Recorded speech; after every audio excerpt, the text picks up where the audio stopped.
Në rrugën nacionale Gjakov Qafprush gjendet një objekt I cili është gjysmë I rënuar dhe përbën rrezik për banorët e fshatrave Vogovë dhe Zhub. Lek Maksuti, banori I Vogovës, tha se ky objekt që nga pas lufta përbën rrezik sidomos për fëmijët e fshatrave përreth. Kjo është një objekt, mbetje e ish policisë të atërshëm asaj kohe,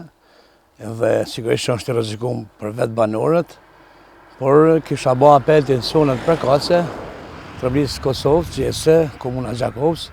të vujnë dorë, arsyeja është se ne po na ndodhin shumë herë kësi raste. Sipas Maksutit, përveç që përbën rrezik edhe frikë nga shembja, këto mund të bëhen edhe veprimtari tjera në dëm të komunitetit. Si banori I kësaj treve, të fëmija mund më ardhë dhe kjo objekt mendoj dhe besoj se mund të përdoret për gjona negative të trive, trejave, e arsyeja është se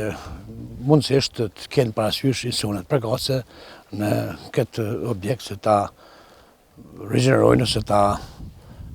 hekin ose ta bën ata që dinë vetë se çka duhet të bëhet. Për të kuptuar më shumë rreth këtij objekti që përbën rrezik permanent për banorët, ju drejtohem komunës së Gjakovës, saktësisht drejtorisë së shërbimeve publike, të cilët kanë pohuar se pasi objekti dikur ka qenë në pronësi të ish milicisë jugoslave, ky objekt mund të jetë në pronësi të Ministrisë së Brendshme. E nga Ministria e Punëve të Brendshme të Kosovës presim përgjigje me shkrim për këtë problematik.